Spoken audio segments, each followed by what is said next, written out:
Elə bir sual ki, o sualdan qaça bilməyəsən və heç kəsin qaça bilməyəcəyi bir sual. Soruş, həyatın mənası nədir? Nədir bu həyatın mənası əgər günah adət olubsa?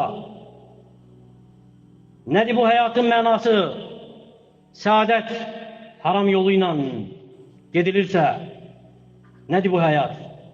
Əgər bilirsən ki, Allah Taala görür səni, sonra israr edirsən, təkrar qayıdırsan etdiyinə, nədir bu həyat? Əgər sevinci Allahın qəzəbində axtarırsan, sonra şikayətlənirsən, köksünün darlığından, sıxıntıdan, bərəkətin getməsindən, gələcəyin qorxusundan. Halbuki Allah Taala boş yerə xəlq etməyib bizi. Boş yerə xəlq etməyib, əbəs yerə nə səni, nə məni.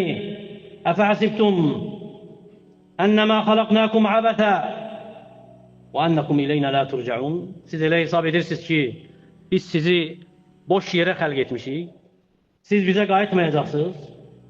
Çəkindirib hədlərini, sərhədlərini pozmaqdan, qadağalarını yüngül saymaqdan, önəmsiz, əhəmiyyətsiz hesab etməkdən.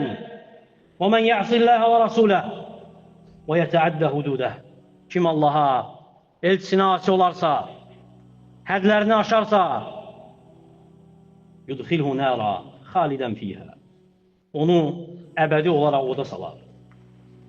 Və Allahın hədləri heç də seçim deyil ki, istədiyi seçəsən veya bir təfsilat, təfərrüat, bir xırdalıq deyil ki, sabaha saxlayasan.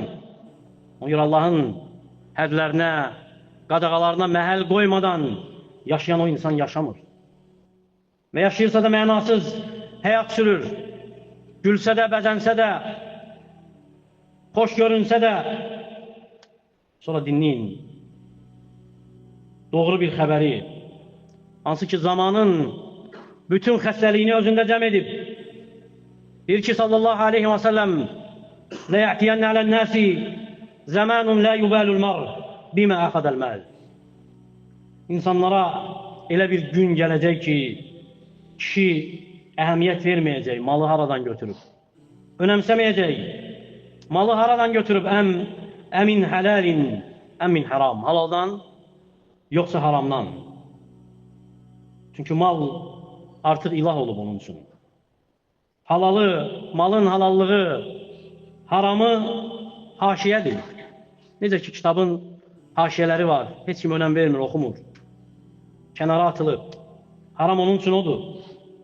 Allah Taala deməyib sənə, nə istəyirsən, götür o maldan.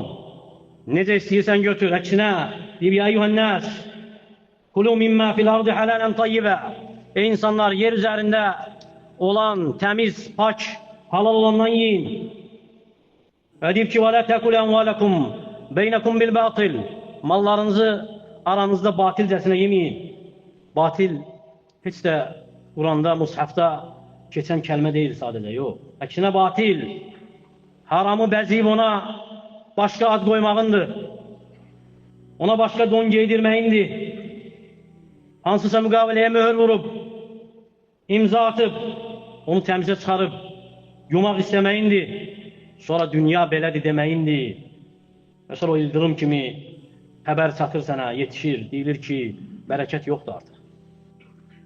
Qalxıb bərəkət, gizlənir, təkcə cibindən yox, evindən,